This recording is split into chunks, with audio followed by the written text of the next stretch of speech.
Good morning, afternoon, or evening, folks, and welcome to Cast of All Trades, the show where we talk about developing skills, exploring ideas, and following curiosity.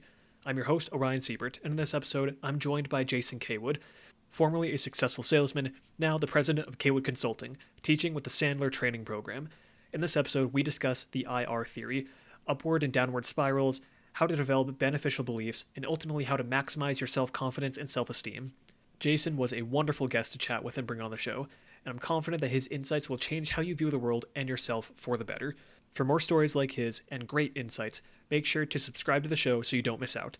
I believe that about covers it. So, without further ado, introducing Jason Caywood.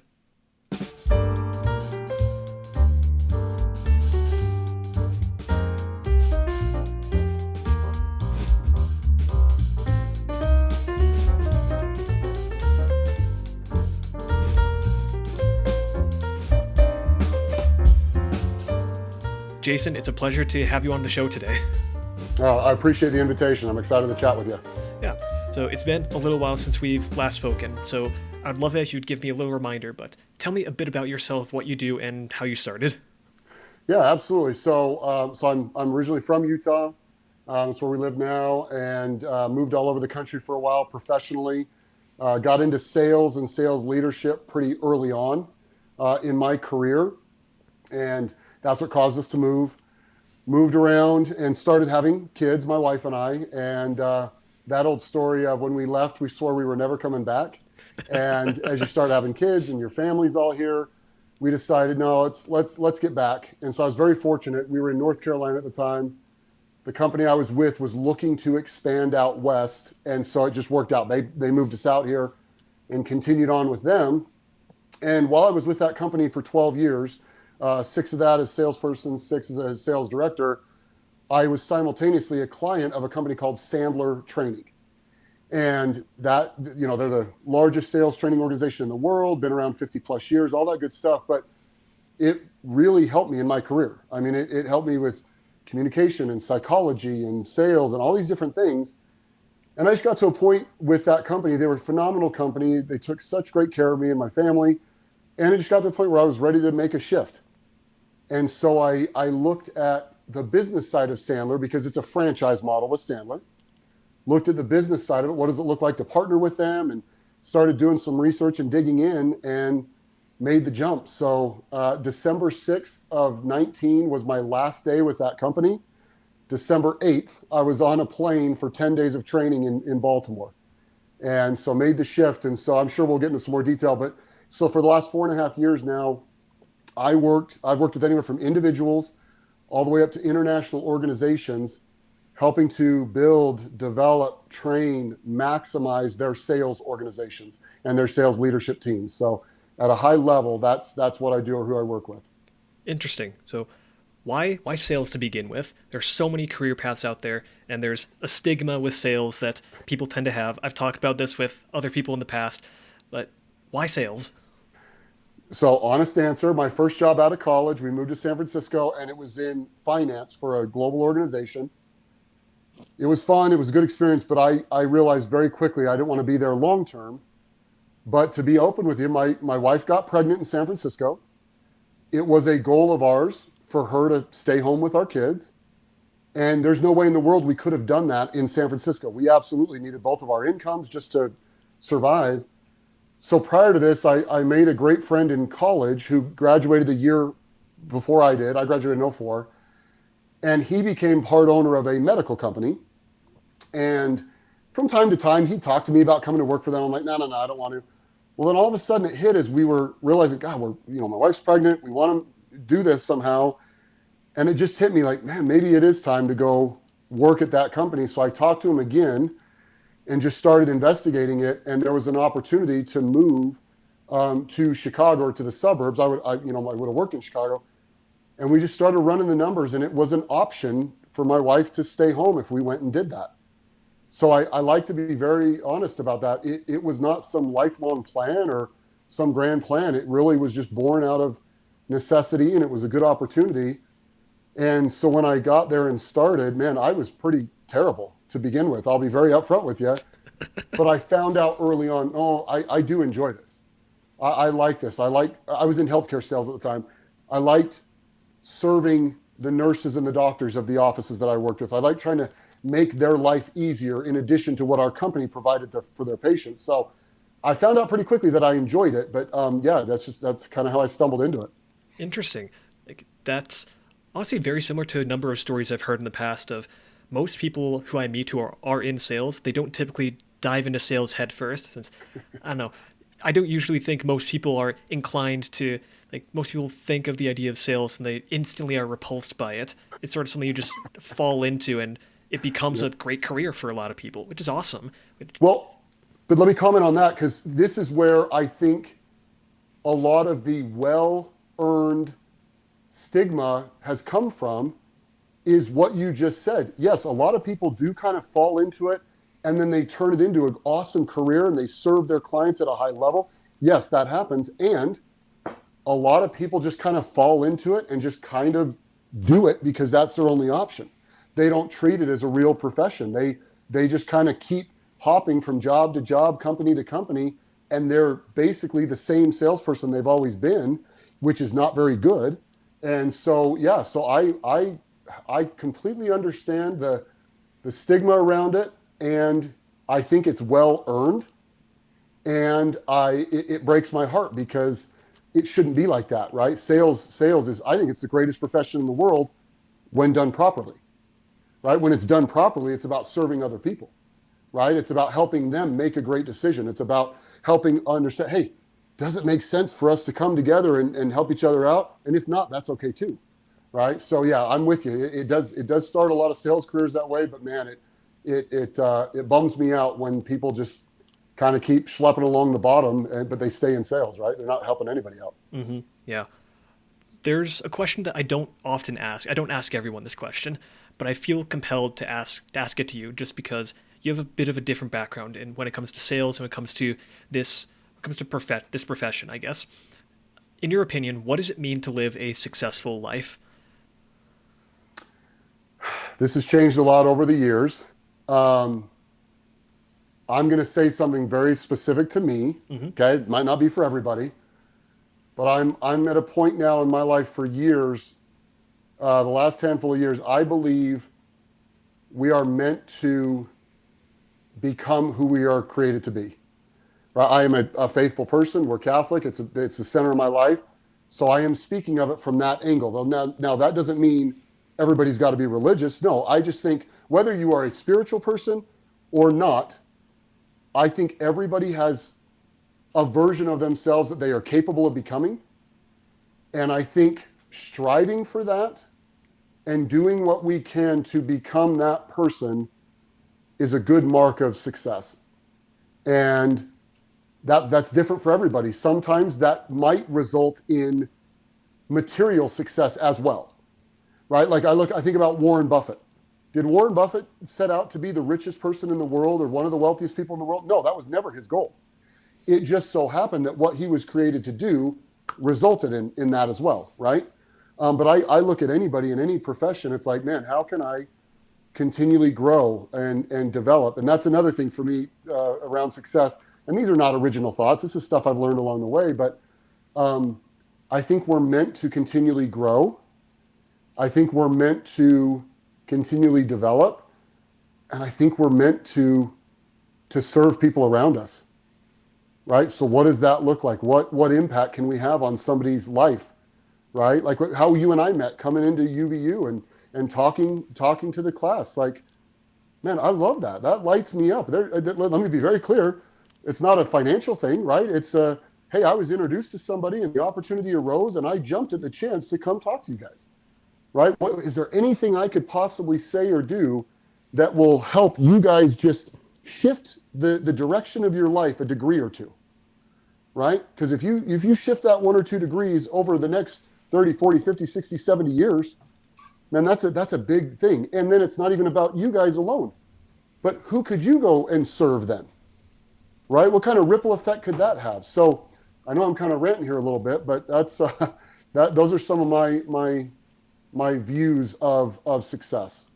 Well, thank you for sharing and thank you for providing such a great introduction to yourself.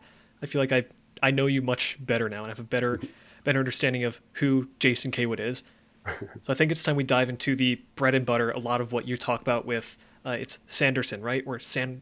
Sandler, thank you. Yep. So many S words that just flooded into my Yeah. brain all at the same time. All good. So what is the IR method?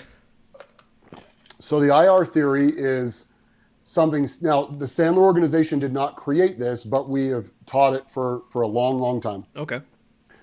And 16 and a half years now that I've been connected to Sandler, of all the amazing things that I've learned along the way, this is still the most impactful. And this is why I love talking about it, whether it's with clients, whether it's with classes. I've talked to kids as young as 10 about it, right? Just because it's such a powerful thing. But at a high level, I stands for identity, R stands for role. Okay, and let's talk about roles first. Our roles. So let me talk about my roles. Right, I'm a husband, I'm a father, I'm a business owner, I'm a son, I'm a brother, I'm a member of my community. Right, I'm a cousin, I'm a friend, I'm all of those external things. I'm a volunteer, whatever that is. Anything external like that is a role. Okay. Well, then our identity is what's there when we strip all of those roles away. Okay? And what the theory talks about is that where we would like to get and where we would like to operate is in a place that our identity and how we feel about ourselves as a human being has absolutely nothing to do with our external roles. Okay? Now let me give a couple other pieces of that, right? It doesn't mean that, and there's a number scale that goes to it, right? 0 to 10. So we call it being an I-10 winner. If you're an I-10 winner, that doesn't mean that you don't get excited if you close a big new deal, right? In the world of sales, right? It doesn't mean that you don't get a little bummed if maybe something falls through. What it means is it has no impact on how you feel about yourself as a human being. That your value to yourself, how you see yourself, is completely independent of all that stuff, right? And it's I think always, but especially in today's world, we have more opportunities than ever before to directly tie our value to external things, right? So let me talk a little bit about the other end of that spectrum. So I-10 is it's completely separate. The lower you go on the I side, the more your identity and how you feel about yourself is connected to your external roles. And that creates such a host of potential issues and challenges because, man, life's a roller coaster. Our roles are constantly going up and down. We're experiencing many, many different things. So if how we feel about ourselves are tied to that, it's awful. It's hard. And I can say this because when I first learned about this concept, when I joined Sandler, looking backwards, at best, I was probably an I-4, right?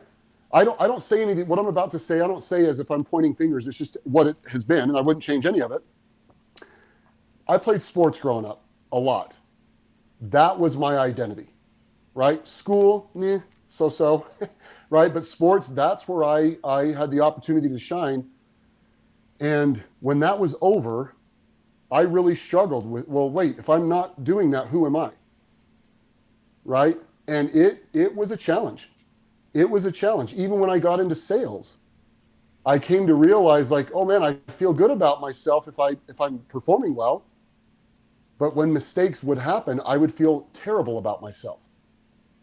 Right? And so I didn't know what this model was at the time, but once I learned the model, like I said, and started looking back, I'm like, oh, okay, now it's starting to make sense. So let me go to work on this. But yeah, that's at a high level, that's what IR theory is and why I say it's the most important, because if we don't have that figured out, if we aren't regularly working towards being that I-10, nothing else will be what it could be. We will always be holding ourselves back one way or another. All right. So just to bounce some ideas off you to make sure Please. I'm clarifying it, make sure it makes complete sense to me. When I hear you talk about identity and how it's everything's left after you strip away the role or the external relations of everything outside of you, perhaps another term that someone might be able to quickly grasp onto be perhaps self-esteem or self-confidence? Yep. Okay. Yep. And definitely, as you were talking about how when you were growing up, sports was your identity, it was both your role and your identity.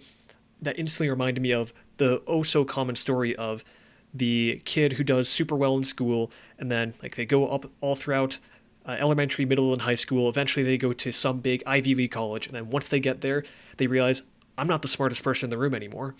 I don't know what my identity is because I always associated that with being the smartest person in the room. Yep. Or as a lot of people will do, like after they graduate college or once they get into the workforce, what's the first two things people will say when they introduce themselves? They'll say their name and they'll say, I am an accountant, I am a lawyer, Yep. I'm a doctor. That's immediately how they introduce themselves. So even though when I talk to a lot of these people, to me, a lot of them seem like they have this high self-esteem of they when I talk to them, they feel like they embody their identity or they embody something that says, I have a lot of self-confidence. But it's so hard to unravel that role that's so deeply integrated into one's self-esteem, into one's identity. How can we perhaps start peeling that apart, perhaps, where so many of us all throughout our lives, we have these external functions, these external relations that we've just sort of integrated into us. And we say, I am this, I am that, I am all of these things. How can we start to peel those back where, yes, you are still a brother, you are still an accountant, you are still a whatever, but that's not who you are. That's who you are in relation to other things. How can you really start to peel that apart? Yeah. Well, I want to verbally try and paint this picture so people can think about this, because whoever's going to hear this, like I said, 16 and a half years later, I'm still working on this, right? This is not like an easy concept that you hear one time, you're like, oh, I got it figured out. So I want to, for anybody listening, I want to try and offer as many different ideas or visuals on this so that you can have a better chance of grasping it. But before I answer your question, one visual is that of a tree, right? If we think about these large trees that we see out there, well, most of the time, the roots of a tree are at least the same size of what's above ground, sometimes larger than that, right? Well, if you think about this tree, everything above ground represents the roles, right? Because it's what people see, right? If you think about the tree, you might have a huge branch for your family, right? And all the little branches that come off of that, right? Husband, father, son, cousin, brother, uncle, all those things. You might have another big branch for your career, or if you're a student, your student life, right? And all these, you might have one for your community, okay? But basically, with the visual of the tree, everything above ground is a role, right? Which then, of course, would mean everything below ground is where the identity sits. And if you're to think of that root system, all right, well, you already hit on a couple of them, right? One of those roots is self-confidence, right? One of them is self-concept. One of them might be beliefs, right? One of them might be our commandments, right? How all those things that people don't see. And when I talk about this analogy, what I try to share is anyone that knows anything about trees, and we walk through this, we know that what's happening above ground with an actual tree is 100% dependent on what's happening below ground, right? If those roots are strong, that tree can withstand all of the storms it's going to go through, right? It'll get bigger, it'll get stronger, it'll reach its full potential, right? But if those roots are weak, that tree is not going to survive. And so what the picture I'm trying to paint here is, too often when human beings are trying to make improvements on the role side, that's all they're focusing on. They're not putting in the same effort on the identity side and the roots of it all. So long way to come back to your question is, first of all, just start thinking about those things, right? How do I see myself? What is my self-concept? What beliefs do I hold, right? And we've talked about this before. Beliefs are simply things that we've learned along the way somewhere, right? Which means if we have a belief that's not serving us, we can learn a new one if we want, if we put in the work. We can create a new belief for ourselves. But looking at that and those roots and what's down there right now, is it possible that our root system is currently maxed out, which could stunt our growth overall, right? That's possible. If we're not feeding into that, if we're not intentional about it, our growth will stop. And anybody listening to this, we probably all, depending on your age, we probably all know somebody that's been about the same person as long as we've known them, or for the last 5 or 10 years. I'm not saying that's a terrible thing. I'm just simply saying that's not what they're capable of, right? So another area I say people should start listening to is that self-talk, right? And you heard this example before, but I'll share it again. Let's take a sales example. Let's say two people, one's a high I person, one's a low I person. They have a similar sales conversation with a prospect, and it doesn't go well. The lower I person is going to come out of there, and they're going to say things like, I'm an idiot. Of course it didn't work. Why would they ever want to work with me? I always screw these things up. The high I person comes out, they still acknowledge it didn't go well, but they're saying things like, what could I learn from that?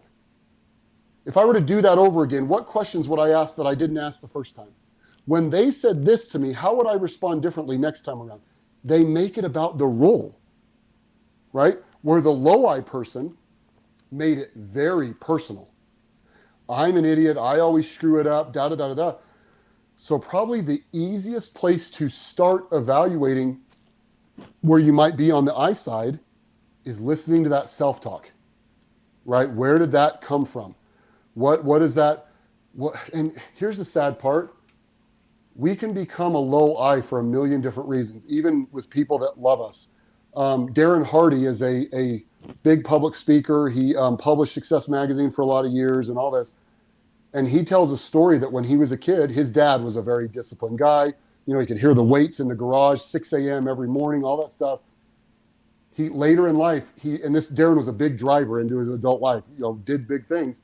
But he started to realize some of the errors of those ways. And what he said was, when I was a kid, if I played well in the baseball game, I got an ice cream cone. If I didn't play well, not only no ice cream cone, my dad didn't even talk to me on the way home. So he was getting that messaging that your value is tied to that external role, right? Your value is tied to these external things. And I'm sure his dad loved him. I'm sure his dad thought he was doing the right thing. But there are so many different ways that we can get beat down. And I want to remind everybody, for anybody listening that either has children or has been around young infants, when they come out, we love them, right? Right out of the gate. Their value has nothing to do with anything external. They are worthy and they are valued and they are loved just for being, right? So that means all of us, using this terminology, started as an I-10. Every single one of us. And sadly, as time has gone on, for a lot of us, that may have gotten beaten down. And what beaten might be a strong word. It might not have been intentional. But that may have gotten pushed down. So the beauty in that is every single one of us right now, we still have that I-10 inside of us. We just might need to pull it out. We might need to do some things to help bring it back. I mean, look at things now. It's, I'm a believer and we got to look internally first, but let's look at the external world. What's the messaging we get? Oh, you got to look like this. You got to drive this. You got to travel here. Oh, look at everybody else having so much more fun than you are, right? We are constantly being given messaging of how we're not measuring up, if that's what we choose to take in, right? So we just have to take control back of what are we allowing into our brain? How are we looking at it? How are we internalizing it? And what value are we giving these things around us? To begin that process of getting back to the I-10 that we really are deep down inside.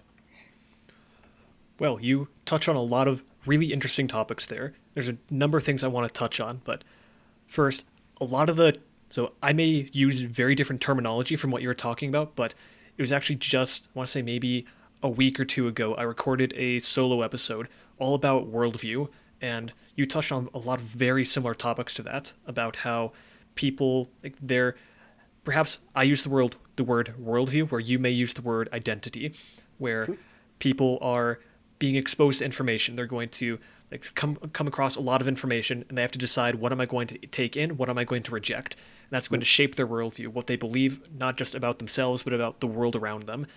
I consider this their prediction engine, where as you're a little kid, you ask a ton of questions because you don't know anything about the world.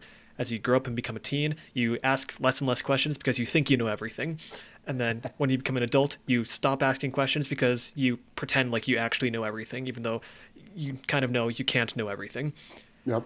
And it's just sort of keeps going like that. And Yep. this idea of the little kid who plays baseball, and if he does well, his dad gives him an ice cream cone and a pat on the head, but if he doesn't, he like the dad doesn't talk to him. I've seen similar stuff all the time. For me, the most common way that I've seen it is, again, in schools where the you get praised for doing well on a test. It's like Yep. it's like certainly there's so much good intention there. Parents want to praise good behavior, but what does it also train? It also sometimes trains that if you don't do good on the test, maybe you won't get loved. Maybe you don't get the same kind of praise. Maybe you don't get that unconditional love, or something might go away there. Even though we know for 99.99% of cases, parents will always love their children, Yep. no matter what. And it's interesting how it's hard to separate these actions from like the intention and the action and what the end result ends up actually being. I just found that super interesting. Wanted to dig into that a little bit more. But there's one other thing you touched on really early on when you started talking about the tree with the roles being the branches and the, I guess, identity being all the roots there. You started talking a bit about beliefs, commandments, values, stuff like that. And we're both currently based in Utah, and we're surrounded by Mormon LDS culture. And there's an aspect of that when I think about religion and about a lot of personal beliefs there, that there's this strong combination or correlation between your values and your beliefs and your roles, this identity and personality being very hard mesh in together where it's almost inseparable. Where I know many people here that they love their religion, that is part of their belief system, part of their commandments, part of their values, but it's also a role of theirs. Can we have identity and roles that are indistinguishable, that you cannot separate? It's a great question, and I think ultimately the ultimate goal, and not to be repetitive here, but I think ultimately the goal is that our identity is completely separate from any external role. Now, let me be clear, like somebody can be an I-10 and still really love their role, be very passionate about it, like want to do the best that they possibly can. That's a possibility, right? And if they really are an I-10 and that role went away tomorrow, it would not impact how they saw themselves or their value in the world. I think that's the difference I'm trying to paint here is, no, you can be an I-10 and still be very engrossed in what you do, right? Very, like, really deep into it. Like, I love what I do. I love serving my clients, helping them accomplish their goals. I freaking love that, right? And if for some reason it had to go away tomorrow, my belief is, right, we don't know until it actually happens, my belief is that I would figure out what I was meant to do next, right? So the religion thing is interesting because, yeah, growing up here and being here most of my life, you see things, and I think you could say this for any place that, Of course, I just as a choose dominant, Utah. yeah, I just choose yeah, Utah because it's so prevalent around here. yeah, absolutely. But first of all, I think we're going to realize how much of it we got wrong down here.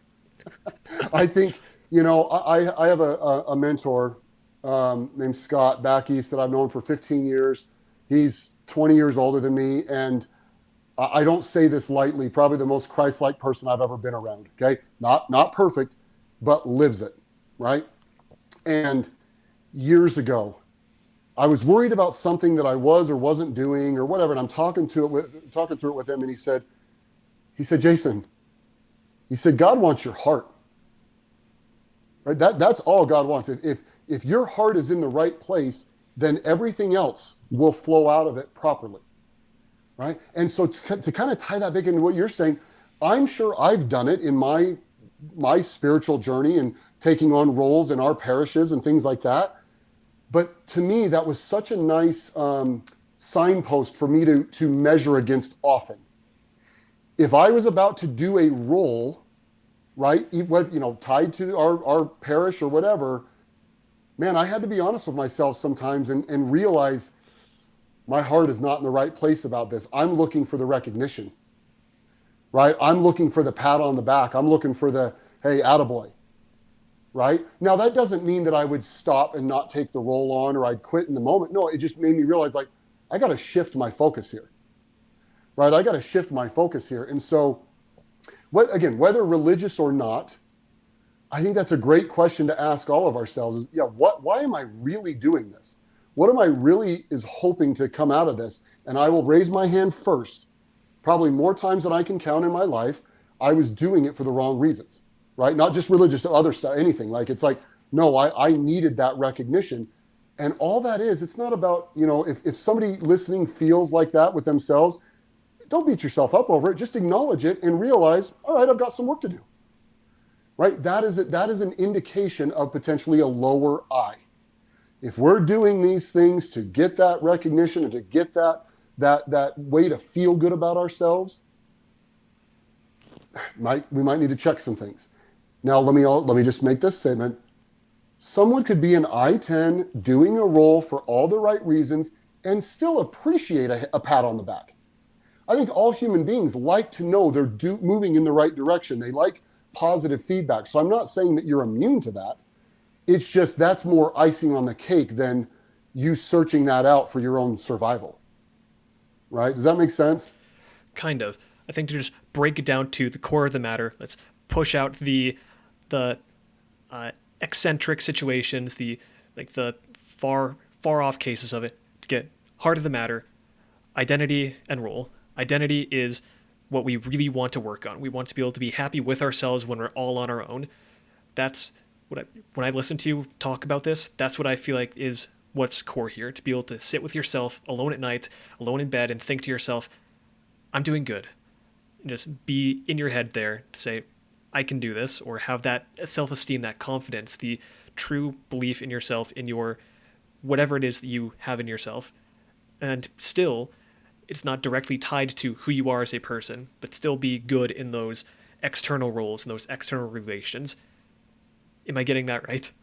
Yes, and having a strong I side is also being able to sit there and acknowledge, man, I've made a mistake. I'm not doing well in this area, and it's okay.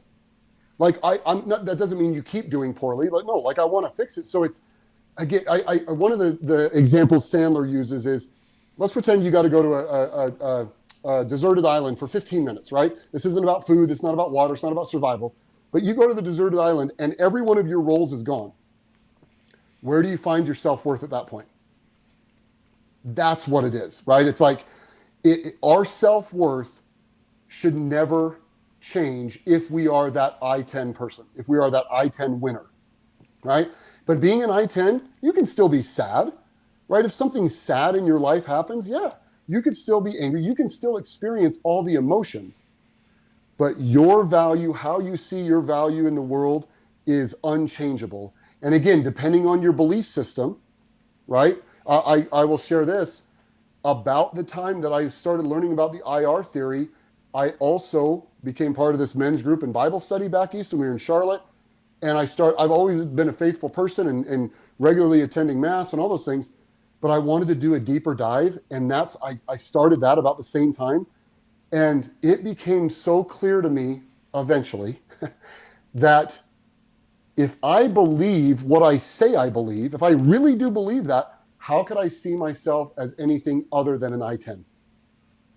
Right? If I believe that love exists for me and that I was created and all these different things, God's not up there saying, Jason, if you really blow it out in the second quarter in your business, I'm going to love you so much more.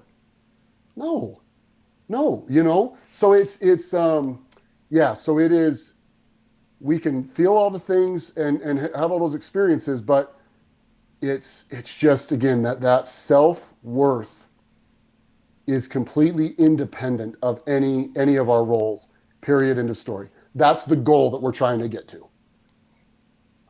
How do you go about reshaping your beliefs? Well, I've got a tactical approach that I'll share first. We have something in Sandler called the belief wheel. Okay? So let me try and verbally paint this picture for people. If somebody wants to draw it down on a piece of paper, great. So let's pretend you're looking at a whiteboard or a piece of paper, and at the top, there's the word belief. Right? To the right and down a little bit, there's the word judgment. Down a little bit, directly underneath the word belief, is the word action. And then directly to the left of opposite of judgment on the left-hand side is the word result. So it goes belief, judgment, action, result. Belief, judgment, and just round and round. Okay? This flywheel is going 24 hours a day, every day of the year. The question is, which direction is it going in? So beliefs are, again, what it is, the belief in our mind, the mindset, our attitude about things. Judgment is what we think others might think of us, okay, in a certain situation. Action, taking action, and then the result there. So if somebody says, let's try and use a more general example. If somebody has this belief that I don't have any friends and I don't know if I'll ever be able to make them, right? Let's take a high school kid, right? Well, they're probably going to have a judgment. Remember what they think others will think of them, that they're probably thinking, well, geez, if I tried to make friends, they're just going to make fun of me, or they're not going to want to be my friend.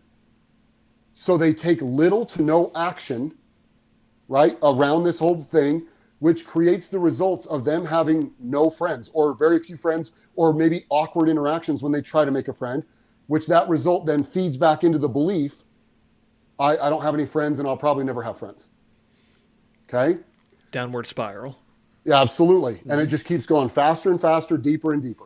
Yep. Right? So now let's pretend somebody wants to change that belief.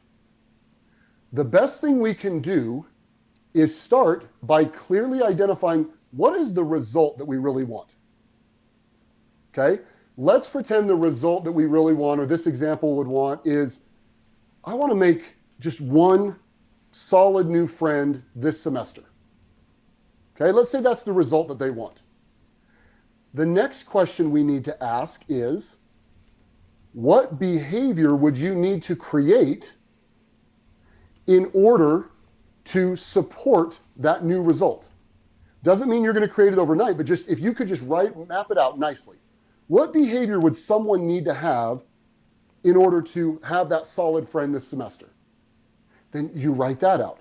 People like me. I'm a nice person. By the way, even if you don't believe it today, still write it out, right? You can even if you have to pretend it's somebody else, right? Or maybe you look at somebody you know that has a ton of friends, but write out, what would that belief be? People like me. I'm a nice person.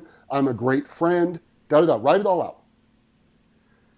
Then the question becomes, what is one action, maybe even very small action, I could take that would create the tiniest of new results that would then start to feed into that new belief that we're trying to create, right?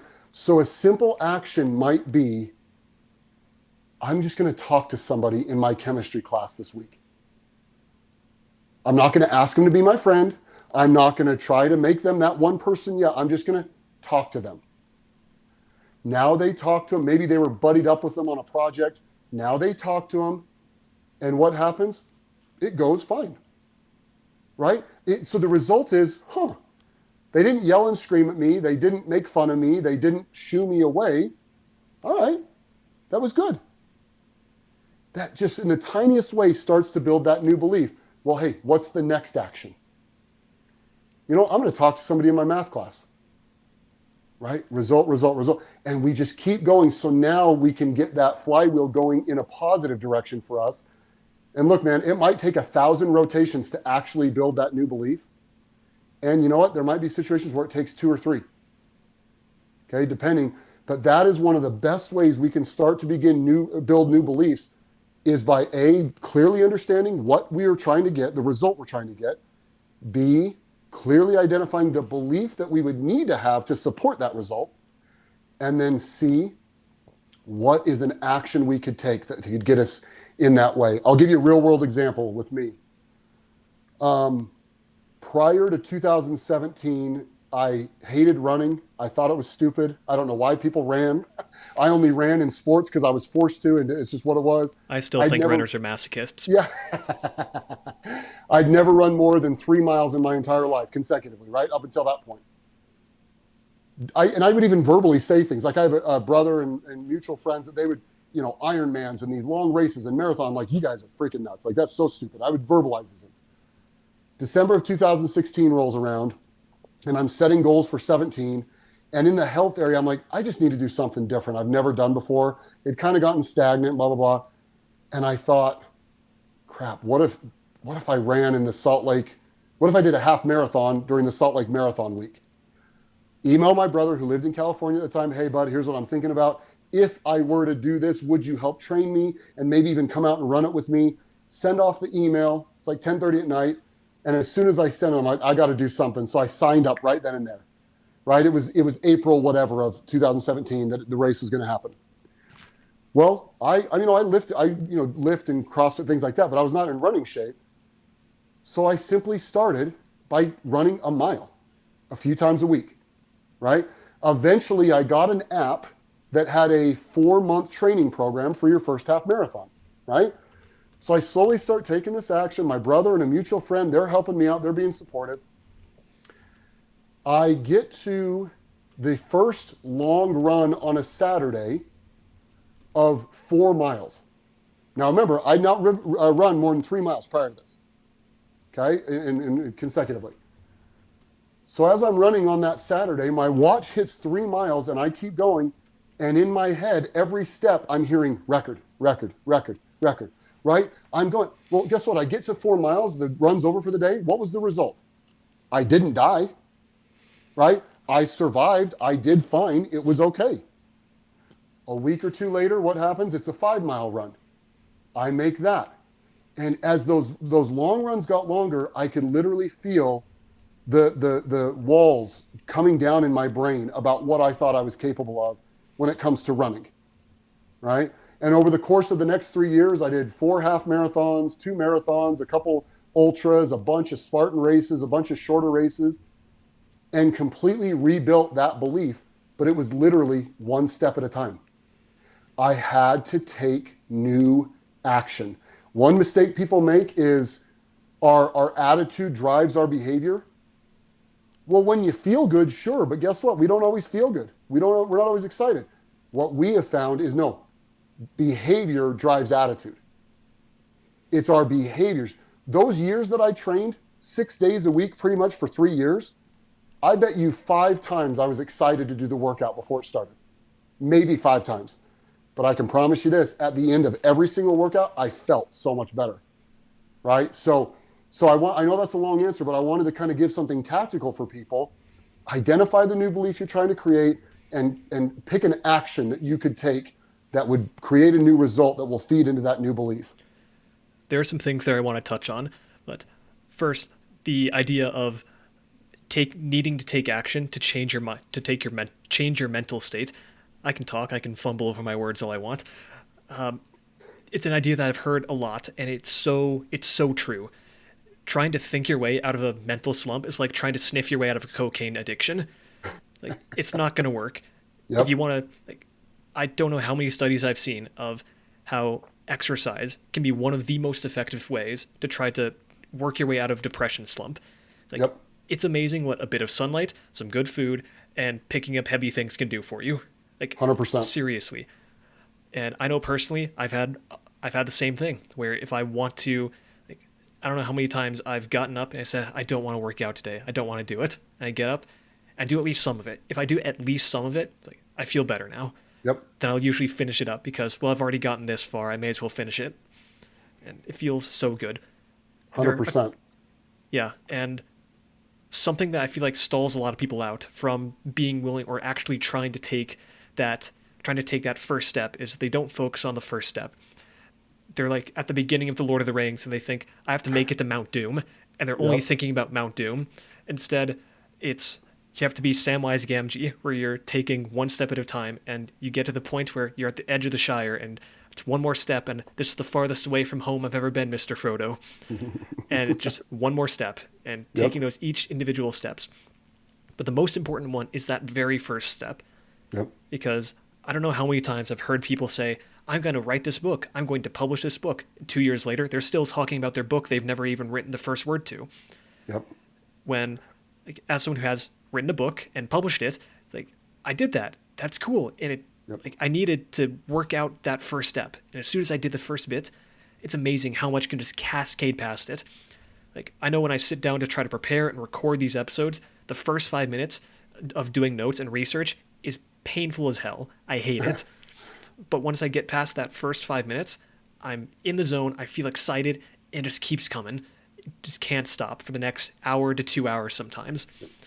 But there's one thing in there so I love this idea of trying to reframe your beliefs, of trying to break out of these negative flywheels. There's one thing in there that stops me in my tracks and says, what about this very first part though? There's the person who might be listening to this, maybe not, but they don't see the way out. They don't have this idea. They can't break out of their own head of, I have to do something. It's hard for me to exactly put a word on it, but sometimes we don't realize it ourselves. How can we try to help other people to, perhaps you're not the one going through it, but you can see someone else with it. How can you help them take their first step of, I can recognize this person is suffering. I can recognize this person has something going on. They may not be able to realize it for themselves, but perhaps we from the outside can see it. How can we help them? Great question. And I want to come back to that in a second, because I want to, as you just said, a couple things you said, I want to help tie this in to IR. So really quick, you writing your book, okay? You now have a new role as an author. That is a role. And you could have made that part of your identity, like, I am an author, like da da da. But no, here would be the ideal thing that we would work towards. That you acknowledge, man, I wrote a freaking book. That's awesome.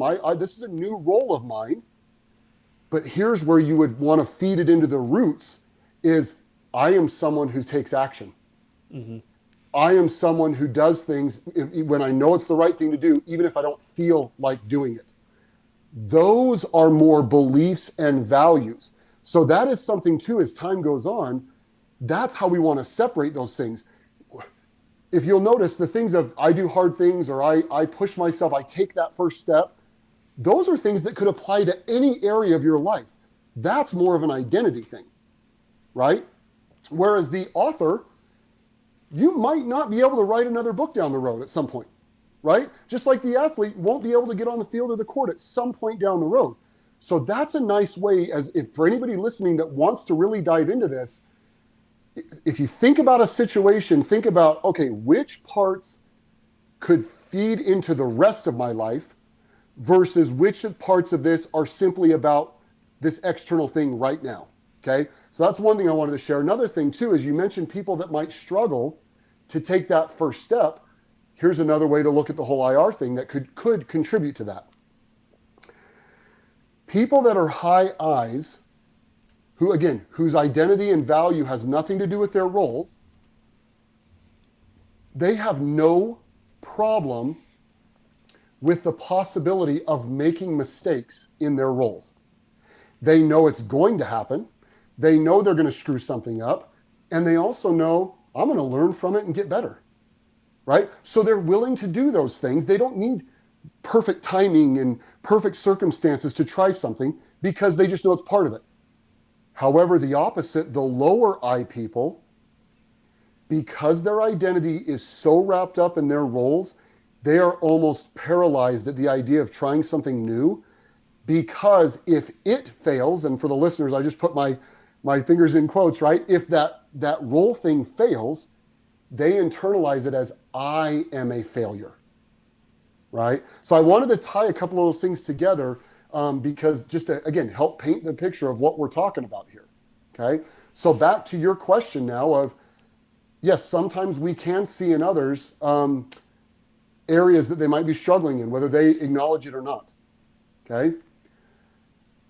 I've come to learn the hard way that people are not going to change unless they want to, and it's their thing, right? It's their idea, they've got the drivers, all of that stuff.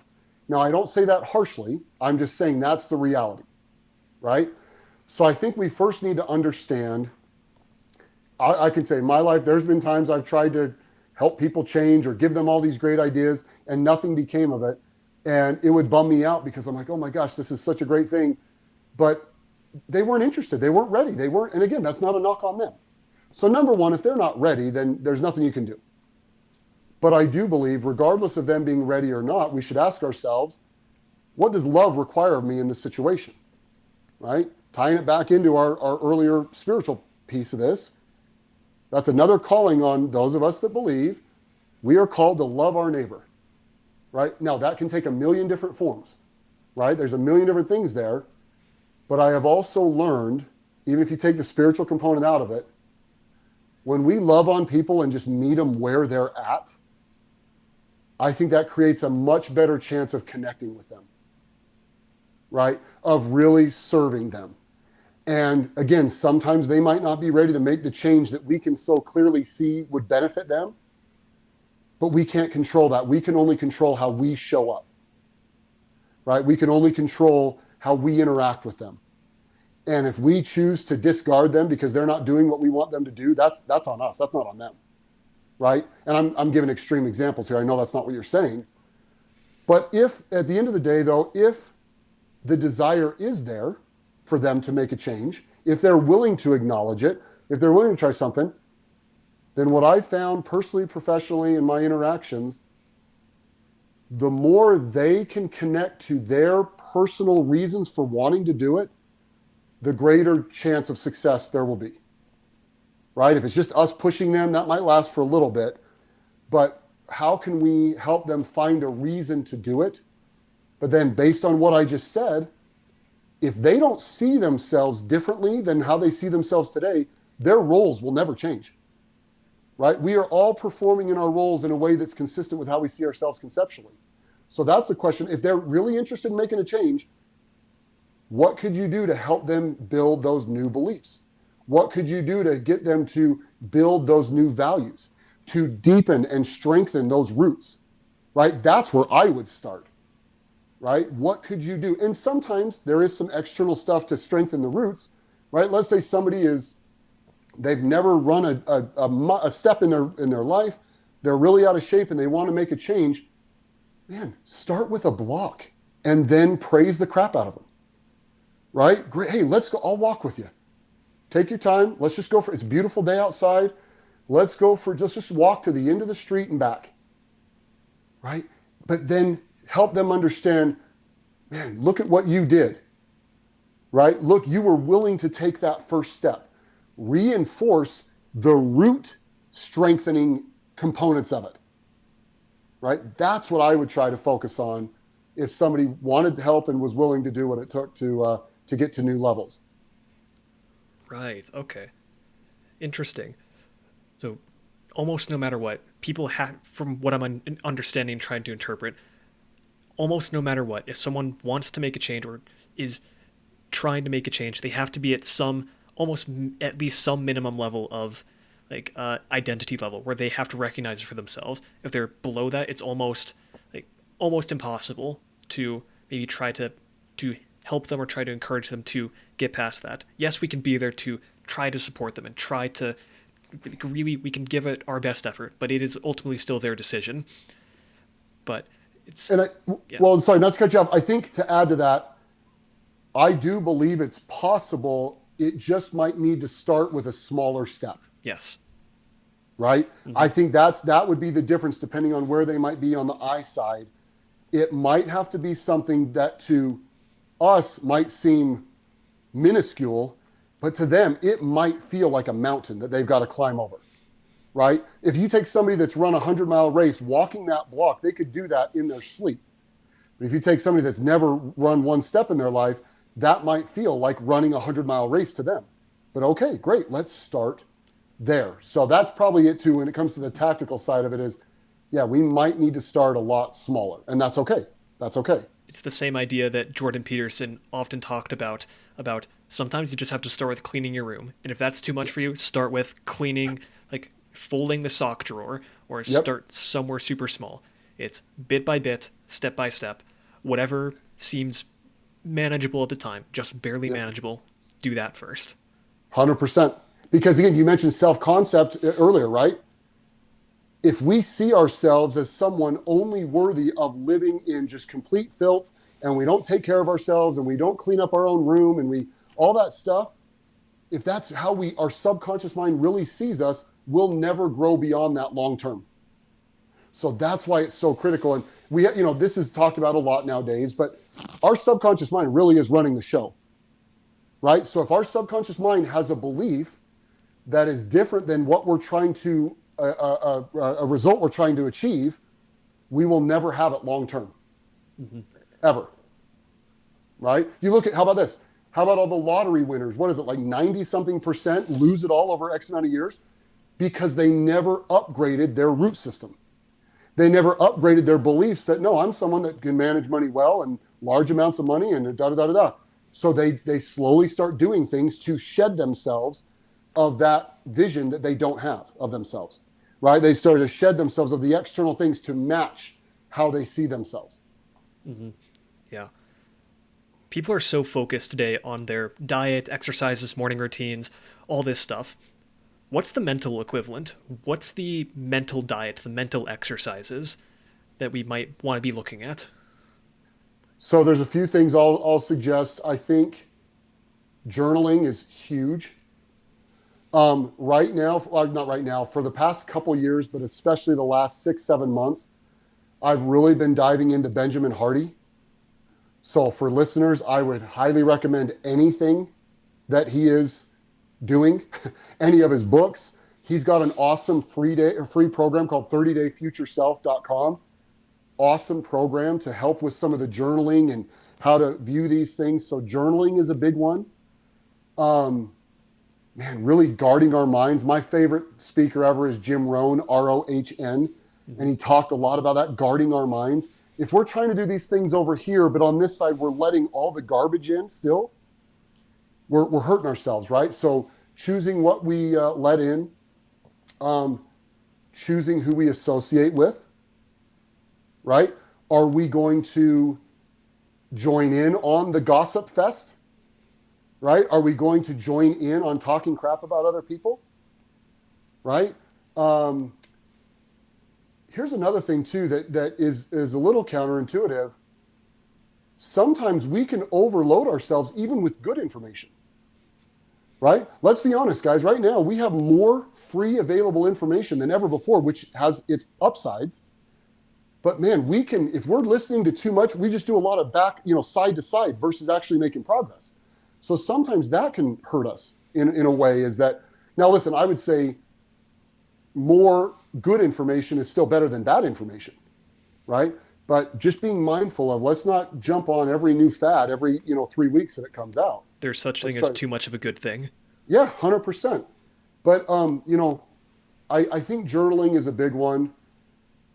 Challenging ourselves. I forget what it's called, but Dr. Andrew Huberman, who's got a great podcast, he talked about this a few months ago. Maybe it was even in January. There's a part of the brain that only grows when we do things that we don't want to do. Okay? And he made the distinction. It's not about doing just hard things, because if you do a hard thing but you want to do it, it won't grow, that part of your brain. It is, no, when we do things that we don't want to do, it helps that part of the brain grow. So that's another thing that can help our mental health, is doing hard stuff. And I know that's everywhere right now, but it's real. It's real. There's another great book, The Comfort Crisis. Yes. Wonderful book. Great. Yes. So when I started doing Spartan races, the founder of Spartan, he talked more generally about it, like, go do hard stuff. Like if you do a Spartan race over the weekend, sitting in traffic isn't such a big deal, right? So I kind of was starting to hear that. Well, then you read The Comfort Crisis, and he talks about the actual neurochemistry and all the psychology of it, where our brains are wired to look for hard things and challenges and things like that. So in today's world, when a lot of us don't have like real hard issues to deal with, our brain will now start to make everyday things look worse and harder than they actually are. We have to manufacture our own discomfort today. Yes. For example, before we had major urban centers, like 100 to 200 years ago, 99% of Americans were farmers or worked on agriculture. Today, it's maybe 2% to half a percent. Yep. There's so much difficulty that comes from working on the farm or working with your hands on something. Today, if you live in a city, like you have to purposefully manufacture difficulty in your life. Like gyms exist for that exact reason because Yep. we do not have enough difficulty in our lives. We have to go and make a place where we can purposely pick up and put down heavy objects. Yep. Yep. Prime. Here's a great example that will also kind of answer your question. So I met this amazing person a few years ago through networking stuff. She had, years prior to that, had started an organization in Guatemala. And it was one of the poorest villages. The infants were really, really struggling. And if humans don't get certain things in those first couple of years, it basically stunts the rest of their life, right? So she built this organization, doing all this great work. And she has at least one service trip out there a year, in addition to doing, the long range stuff. But I asked her, I said, I hate to say that I've not had the opportunity to go to a third world country yet and go serve. I said, but I hear often from people that have, that sometimes it can be one of the poorest places out there, and the people are happy as can be. Yep. And I said, is that what it's like in the village out there that you go and take care of and serve? She said, 100%. But she said, let me share a couple differences. She said, number one, no cell phones. No cell phones, no social media. Number two, they are outside all day long because they have little huts that they don't want to be in other than when they have to be. Number three, they are physically moving all day long, right? They're walking around, they're working, they're doing these things. And number four, they are around friends and family all day. Yes. So this is one of these things where I feel like the solution is simple, but not necessarily easy. Right? It's not some rocket science equation that none of us can figure out. No, for our mental health, move more, get outside more, connect with real human beings more, right? Connect in your deep friendships and family relationships, right? Put the screens away for a while, right? So those are some things that I'm just starting to realize how critical they are to feed into our brains, and not just our physical. But to your point, yes, the impact on mental health and depression, those things, and I'm not a doctor, it can be very positively impacted by our physical efforts. And excuse me, I know there's some places in Europe now that when it comes to mild and moderate depression, they will not even consider medication until a certain diet and physical regimen has been followed, right? Until they make adjustments there. They won't even, and that's not a knock on medication. Let me be very clear. I'm not saying that. What I'm saying is they are finding tremendous results by making food intake changes and physical activity changes. Mm-hmm. Try the easy, quote unquote, easy, cheap thing first before you start going to medication. Yep. Makes sense to me.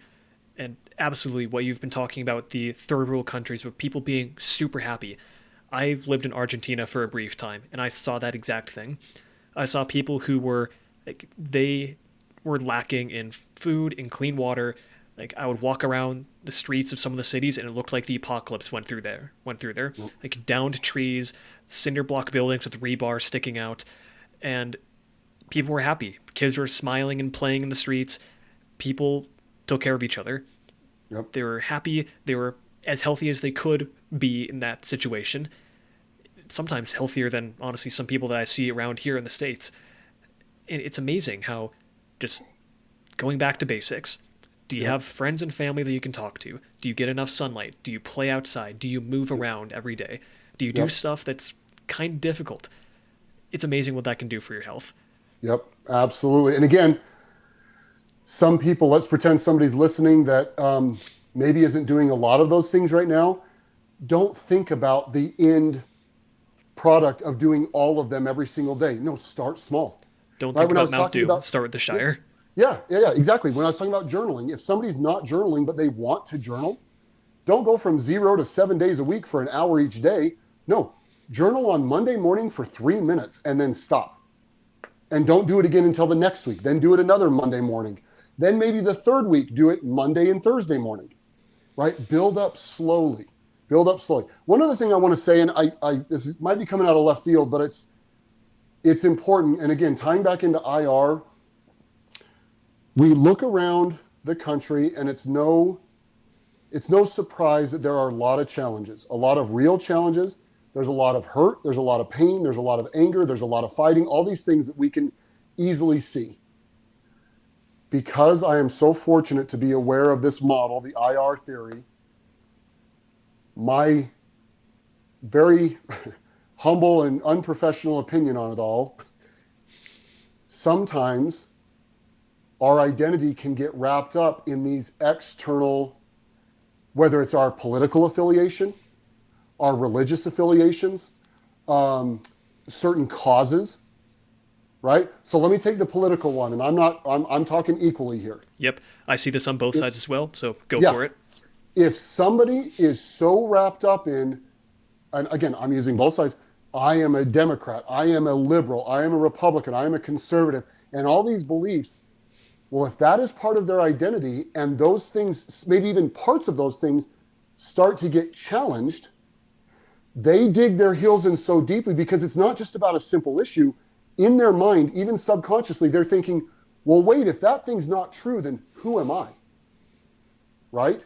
So this is what, when you see these things, people, and again, I think they believe they're doing the right thing. I think they believe that they're going down the right path. But again, it's just, I think it's such an in-your-face example of what can go wrong when we wrap our identity up with something external, right? So if somebody maybe somebody's listening that wants help in those areas, it shouldn't be, I am Republican or I am Democrat. If you need to even talk about it, hey, I vote Democrat.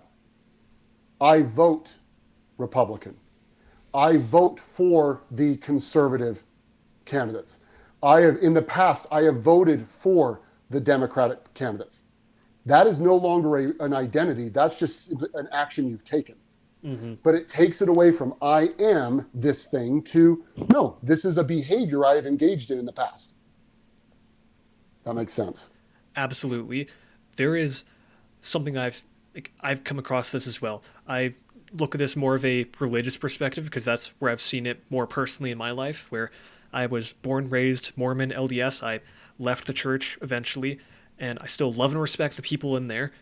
But it's this, like, there are so many people who if I ever tried to talk to them about why I left or why my beliefs change or certain aspects of it, they would consider it a personal attack on them because they've adopted this religion or this political party or whatever so deeply into who they are. They proudly proclaim, I am this. And if there's anything that challenges that, they can't accept it. It's similar to, there's this idea of separating the art from the artist, where many authors or many painters will get so tied into their work that if anyone criticizes their work, they think, you're criticizing my baby. No, you're criticizing me personally. Yep. No, this person just didn't like your book. It's not a quote on you. That's a quote on your book. Well, and guess what? The other side is true, especially when people leave a religion or a group. Sometimes, and I'm not saying you or that you explain it this way, sometimes that now becomes their new identity. Yes, I've seen that as well. I'm a former X, and I'm gonna bring everybody with me. I'm gonna convince everybody. Da da da da da. No, here's again trying to tie this in. If someone, let's use that example. If someone leaves the religion they were born in, if they're a high I, and their value has nothing to do with their roles, they will still respect everybody else's decisions around them, right? Now, it doesn't mean you couldn't have a conversation if it organically made sense to have a conversation, but they're not out there trying to convince everybody else, oh, come with me, come with me. No, they're just like, no, this is the decision I've made for me, and whatever you're doing, awesome, good for you. People talk about, confidence versus arrogance. Let's look at that. If someone is confident and truly an I-10, let me say that backwards. If someone is truly an I-10, they don't need to prove anything to anybody. They don't need to be arrogant to anybody because their self-worth has nothing to do with the external accolades. When someone is arrogant and they're in your face and they're constantly trying to tell you how amazing they are, that is an indication of a lower I. because they are trying to prove to the external world. They're trying to get that external validation, right? Oh, this is me. Look at me. Man, I am so important. I'm so good. I'm so this, I'm so that, right? So those that are higher eyes, they've just got such an internal confidence. They don't need anybody else to pat them on the back. They don't need to go shouting their story from the mountaintop, right? And that's one thing that worries me about social media, which we're all aware of, Yep. is it is nothing but I need external validation. I want this external validation. I read somewhere one time it said, every post on social media should just simply say, look at me, look at me, look at me. And I don't mean that as if I'm trying to beat people up or be mean about it, because it's heartbreaking, right? If that's where we're searching for it, Brene Brown talks about this quite a bit, right? She is an expert on guilt and shame and all these different things. And she talks about and vulnerability, excuse me. She talks about how a lot of times people think they're being vulnerable on social media, but they're really not. They're just simply trying to get that external validation.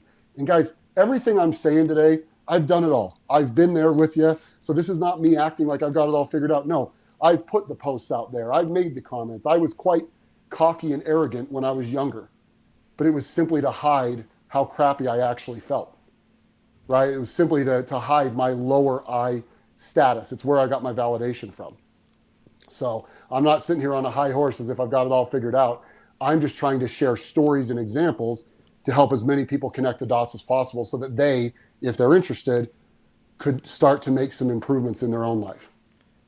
Wow, there's so much that we could unpack there, but I don't want to encroach too much on your time. So, Jason, thank you so much for coming on today. It's been an absolute pleasure. If people want to hear more from you or learn more about what it is that you do, where can people go next? Yeah, so probably LinkedIn's probably the best. So just Caywood Consulting LLC, and Caywood is with a C, Caywood.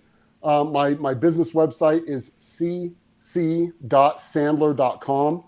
And if anybody wants to reach out or has any questions for me, you can connect with me through either of those. But man, this has been an absolute pleasure.